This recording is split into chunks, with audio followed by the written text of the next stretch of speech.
Salam sejahtera saudara-saudari sekalian. Rahmat Tuhan bersama-sama dengan kamu semua. Saya bersyukur kerana Tuhan telah melindungi dan memberkati kita semua sepanjang masa ini. Pada masa ini juga kita mempunyai banyak masa lapang di rumah. Adakah kita semua menggunakan masa ini untuk berdoa dan membaca firman-Nya dan juga mengalami kemuliaan Tuhan? Tajuk perkongsian saya hari ini adalah mengalami kemuliaan Yesus. Petikan Alkitabnya adalah dari Matius bab 17 ayat 1 hingga 13. Alkitab Matius bab 17 ayat 1 hingga 13 ini mencatatkan bahawa Tuhan Yesus mengajak 3 orang muridnya iaitu Petrus, Yakobus dan Yohanes pergi mendaki sebuah gunung yang tinggi. Di atas gunung itu hanya Yesus, Petrus, Yakobus dan Yohanes berada di atas gunung tersebut. Tidak ada orang lain selain daripada mereka 4 orang. Kebiasaannya Yesus naik ke bukit atau gunung adalah untuk berdoa. Kali ini dia mengajak 3 muridnya pergi bersama-sama untuk berdoa di atas gunung tersebut. Alkitab tidak mengatakan berapa lama mereka berada di situ. Tetapi saya berasa tidak sampai sehari kerana mereka tidak mendirikan kemah untuk bermalam di situ. Semasa mereka di atas gunung berdoa, ada suatu perkara yang ajaib berlaku di hadapan murid-murid Yesus. Yesus berubah rupa ketika dia sedang berdoa. Wajahnya bercahaya terang seperti matahari dan pakaiannya menjadi putih berkilau-kilauan. Tidak seorang pun di dunia ini dapat mencuci baju sehingga menjadi sebegini. Kemuliaan syurgawi tercurah mengubah rupa Tuhan Yesus. Pada masa itu, mereka juga nampak Elia dan Musa. Dan Petrus ingin mendirikan kemah-kemah untuk mereka. Pada masa itu juga awan yang bersinar-sinar meliputi mereka dan terdengar suara dari awan berkata, "Ini anakku yang aku kasihi. Dia menyenangkan hatiku. Dengarkanlah dia." Apabila pengikut-pengikut Yesus mendengar suara itu, mereka sangat ketakutan dan menyarap di tanah. Tetapi Yesus datang dan menyentuh mereka. "Bangunlah," katanya. "Janganlah takut." Apabila mereka memandang di sekeliling, mereka tidak nampak sesiapa pun kecuali Yesus. Semasa mereka turun dari gunung itu, Yesus memerintah mereka jangan beritahu sesiapa pun apa yang telah berlaku dan mereka lihat selagi Anak Manusia belum dibangkitkan daripada kematian. Pengikut-pengikutnya bertanya kepada Yesus, "Mengapakah guru Taurat berkata bahawa Elia mesti datang terlebih dahulu?" Yesus menjawab, "Elia memang datang terlebih dahulu untuk menyediakan segala-galanya. Tetapi aku berkata kepada kamu semua, Elia sudah datang, namun orang tidak mengenal dia. Mereka memperlakukan dia dengan sesuka hati mereka. Dengan cara yang sama mereka akan memperlakukan Anak Manusia." Barulah pengikut Yesus mengerti bahawa Yesus berkata tentang Yohanes Pembaptis. Oleh itu, perubahan rupa Yesus adalah satu gambaran tentang keadaan Yesus dalam kerajaannya yang akan datang.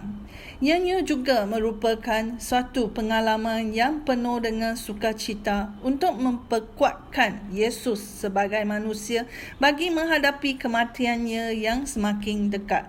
Perubahan rupa Yesus juga menunjukkan bahawa Yesus adalah anak Tuhan dan suatu jaminan bagi kebangkitannya yang akan datang. Ianya juga membuktikan keunggulan dan kemuliaan daripada Musa dan Elia, seperti yang ditunjukkan dalam kesaksian Petrus di Alkitab 2 Petrus bab 1 ayat 16 hingga 18. Petrus mengatakan, semasa kami memberitahu kamu tentang Tuhan kita Yesus Kristus yang akan datang dengan penuh kuasa, kami tidak bergantung kepada dongeng yang direka-reka manusia. Dengan mata kepala sendiri kami melihat kemuliaan Kristus. Kami di sana ketika dia dihormati dan dimuliakan oleh Allah Bapa. Pada waktu itu terdengar suara daripada Yang Maha Mulia berfirman kepadanya, "Ini anak aku yang aku kasihi. Dia menyenangkan hatiku." Kami bersendiri mendengar suara itu datang dari syurga. Ketika kami bersama-sama dia di atas gunung yang suci itu. Kemuliaan dan keunggulan Yesus yang ternyata itu bukan hanya diberikan kepada Tuhan Yesus, tetapi juga ketiga-tiga muridnya. Mereka dapat mengalami kemuliaan Yesus dan mendapat pesanan khas untuk menceritakan pengalaman kemuliaan dan keunggulan Yesus ini kepada semua orang yang percaya kepada Yesus. Ini adalah kerana ternyata janji kemuliaan dan keunggulan Yesus itu juga diberi kepada setiap orang yang beriman. Kemuliaan yang akan mengubah rupa kita. Perubahan rupa terjadi ketika Yesus berdoa. Kita tidak tahu kandungan doa Yesus, tetapi saya pasti doa dia itu adalah pujian kepada Tuhan atas kaya keselamatan yang akan diselesaikan oleh Yesus di kayu salib dan juga tentang kebangkitannya. Mari kita tengok lebih mendalam apa yang dialami oleh murid-murid Yesus semasa bersama-sama dengan Yesus di gunung itu. Seperti yang disebut tadi, Yesus telah mengajak 3 muridnya untuk menaiki gunung bersama-samanya. Mempunyai sebabnya untuk mengajak mereka. Dia bukan semata-mata hanya untuk menemaninya, tetapi untuk berdoa bersama-sama di atas gunung seperti yang dikatakan dalam Alkitab Lukas bab 9 ayat 28. Dia membawa Petrus, Yohanes dan Yakobus ke sebuah bukit untuk berdoa. Selain daripada itu, 3 muridnya juga telah menerima hak keistimewaan bertambah luar biasa sebab mereka dapat melihat perubahan Yesus di hadapan mata mereka. Mereka bukan hanya dapat melihat Yesus dalam kemanusiaan tetapi juga dalam kemuliaan syurgawinya. Mereka dapat melihat Yesus dalam kemuliaannya di atas gunung itu. Oleh itu, jika kita hidup beriman dan bersatu dengan Kristus, kita juga dapat mengalami dia dalam kemuliaannya. Ketiga-tiga muridnya juga mengalami anugerah Tuhan, iaitu mereka dapat dengar suara Tuhan dari syurga dengan berfirman di dalam ayat 5. "Inilah anakku yang dikasihi. Dia menyenangkan hatiku. Dengarkanlah dia." Pengalaman ini merupakan satu pengalaman yang ajaib atau dikatakan supernatural. Tidak semua orang dapat mengalami pengalaman ajaib ini kerana ini adalah anugerah Tuhan. Pengalaman mereka alami bukan berdasarkan kepada siapa mereka di hadapan Tuhan, tetapi adalah semata-mata berdasarkan anugerah Tuhan. Tuhan memiliki tujuan khas bagi orang-orang yang mengalaminya. Ada yang mengalaminya sehingga ia percaya kepada Kristus.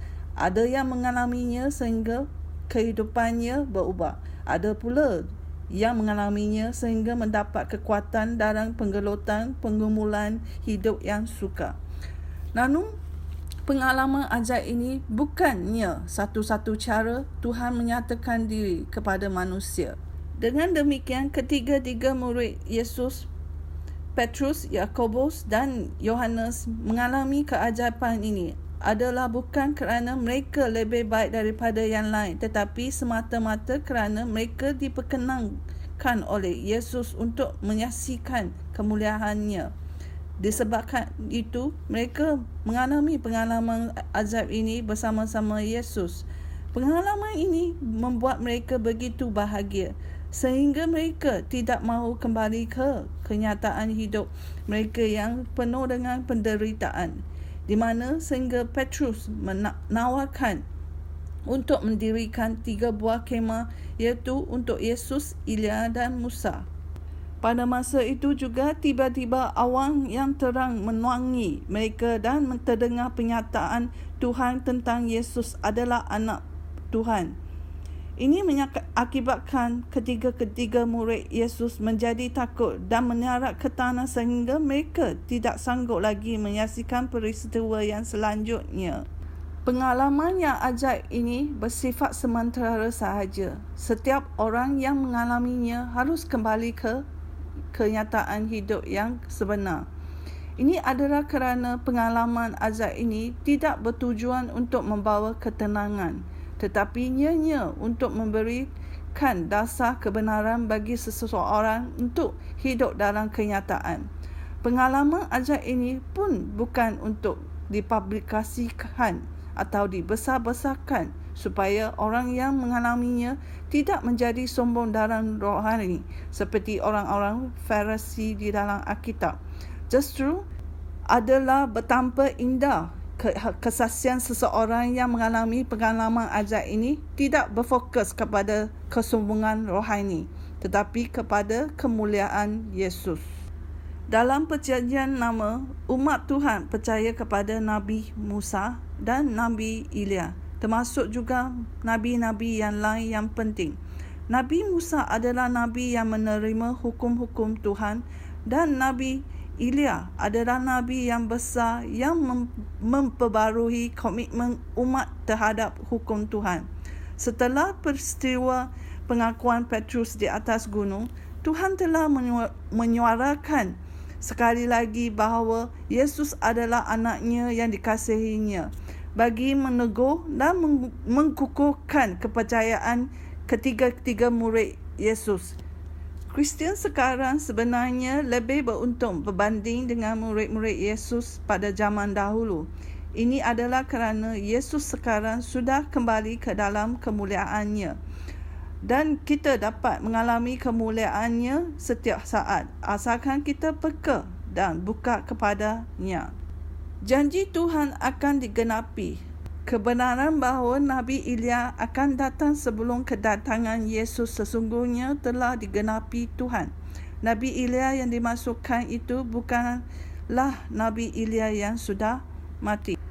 Yohanes Pembaptislah yang dimasukkan oleh Tuhan sebagai pendahulu kedatangan Yesus. Janji Tuhan adalah tepat dan teguh. Apa yang dikatakan oleh Tuhan, dia akan tetapi. Inilah salah satu sifat Tuhan. Tuhan kita adalah setia yang kita harus percayainya. Kita tidak perlu meragui janji-janji Tuhan yang dinyatakan olehnya di dalam Alkitab. Hanya yang kita perlu buat sebagai anggota keluarga Tuhan ialah percaya, patuh dan taat kepadanya. Percayailah kepada janji-janji Tuhan. Sebenarnya adalah tidak senang untuk menjadi anak murid Yesus dan juga tidak mudah untuk kita dengan sepenuh hati menafikan diri sendiri dan memikul salib yang dikenakan oleh Yesus. Kadang-kadang keraguan boleh timbul sama ada kehendak Yesus itu benar dan terbaik. Ketiga-tiga murid Yesus telah menerima pelajaran yang sukar bagi mengenali Yesus sebagai Mesaya. Ini bermaksud mereka harus bersiap sedia untuk menerima akibat penderitaan deminya. Oleh itu, mereka perlu diperkuatkan.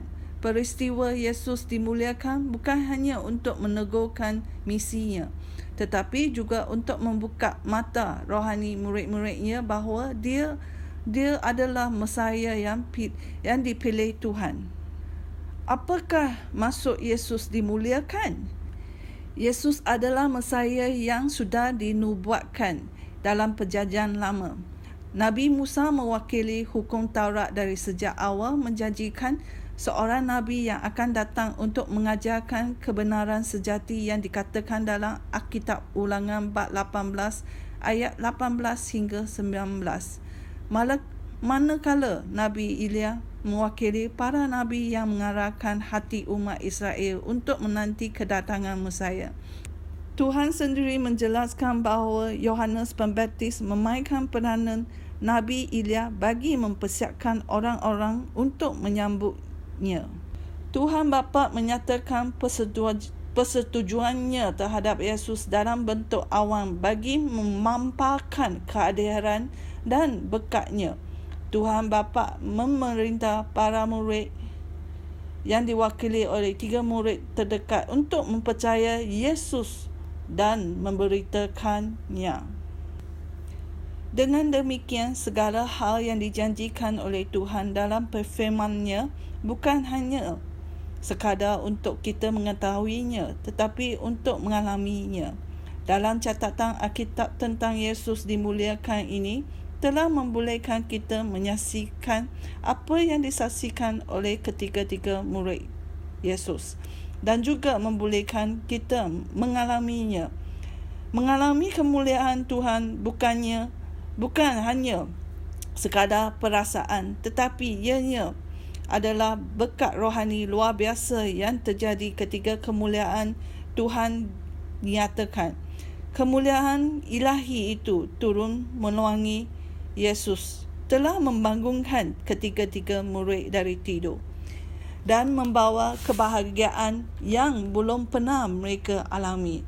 Ia juga mengakibatkan mereka ingin berada di tempat itu lebih lama. Ia juga menjelaskan tujuan pemergian Tuhan Yesus ke Yerusalem. Yang paling penting adalah Tuhan sendiri telah menyatakan kasih-Nya pada Yesus kerana Tuhan sangat berkenan kepada apa yang telah dilakukan oleh Yesus. Pengalaman luar biasa ketiga-tiga murid tersebut juga disediakan bagi kita mahu diajak oleh Yesus untuk naik ke atas gunung, bukan untuk tidur tetapi untuk berdoa. Sekiranya kita mendedikasikan masa kita untuk berdoa, kita akan selangkah lebih dekat untuk mengalami kemuliaan Tuhan dalam hidup kita. Jika kita mengadakan persekutuan yang intim dengan Tuhan, maka rohani kita akan dibangunkan, iman kita akan dikuatkan. Pengharapan kita yang tertidur itu juga akan dibangunkan sehingga kita memiliki pengharapan yang baru dan kukuh. Api pelayanan yang mulai malap atau lelap juga akan dinyalakan kembali sehingga membakar setiap orang yang dilayani dengan kuasa api Roh Kudus. Ketika kita berdoa, kita juga mengalami kebahagiaan ilahi, suatu kebahagiaan yang tidak dapat diberikan oleh dunia ini. Kemuliaan ini mengakibatkan kita rasa aman, tenang, penuh, damai sehingga kita ingin berada di situ selama-lamanya. Ianya juga membolehkan kita menerima penjelasan Tuhan kerana Tuhan menghantarkan Roh Kudus untuk menolong kita memahami segala kekhawatiran, kebimbangan dan keresahan hidup kita. Oleh itu, kita haruslah berdoa dengan sepenuh hati. Janganlah berdoa dengan separuh hati kerana ia menyebabkan kita rasa bosan dan membuangkan masa. Dalam kemuliaan Yesus ini juga, kita akan merasa kasih Tuhan yang tidak terhingga. Kasih yang menenteramkan hati kita, menguatkan kita dan menerima kita. Dengan demikian, marilah kita mengambil masa lebih banyak, lebih berdisiplin, lebih konsisten untuk bersama dengan Tuhan supaya kita dapat mengalami kemuliaan Yesus dan semakin tidak tertidur di akhir zaman, tapi tetap berjaga dalam doa. Setiap kemuliaan Tuhan yang dinyatakan ternyata akan mengubah rupa orang yang masuk dalam kemuliaannya. Wajah-wajah anak Tuhan juga akan mulai berubah ketika dimasukkan dalam kemuliaan Tuhan dan dapat bercakap dengan Tuhan. Iman kita juga dapat mengerti bahawa setiap kali kita berdoa kepada Tuhan, maka Tuhan telah mengerjakan sesuatu dalam hidup kita, iaitu menambahkan cahaya kemuliaan-Nya dalam hidup kita.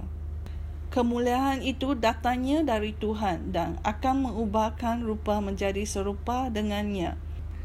Tuhan menjanjikan kemuliaan yang semakin besar ketika kita mulai memberikan masa untuk berdoa dan berdiam dalam hadirat-Nya. Kemuliaan Tuhan yang kita terima boleh membuat kita bahagia dan mengerjakan perubahan dalam hidup kita, terutamanya karakter kita, supaya kita akan menjadi seorang yang rendah hati dan tidak sombong, dan juga membuangkan segala sampah dosa kita, menyatakan kesalahan dan keliruan hidup kita dan segala-gala kekerasan hati kita, sehingga kita menjadi semakin menyerupai Tuhan dan layak bersama-sama dengannya di hari yang akan datang.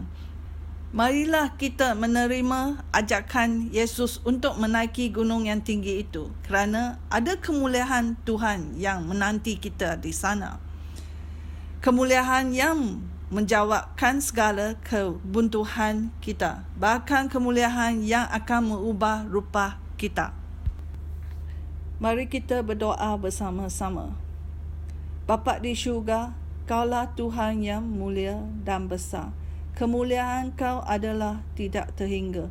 Oleh itu, di waktu pandemik ini, kami ingin bersyukur kerana Kau bersama-sama dengan kami dan melindungi kami daripada jangkitan. Kami juga bersyukur kerana Kau juga memberkati kami mempunyai rezeki yang mencukupi. Kaulah jalan hidup kami. Kami ingin menyerahkan segala kehidupan kami kepada Kau. Bimbinglah kami melalui Roh Kudus di dalam kami, supaya kami sentiasa menjadikan Kau sebagai fokus hidup kami. Kami ingin hidup dalam kemuliaan dan keunggulan Kau.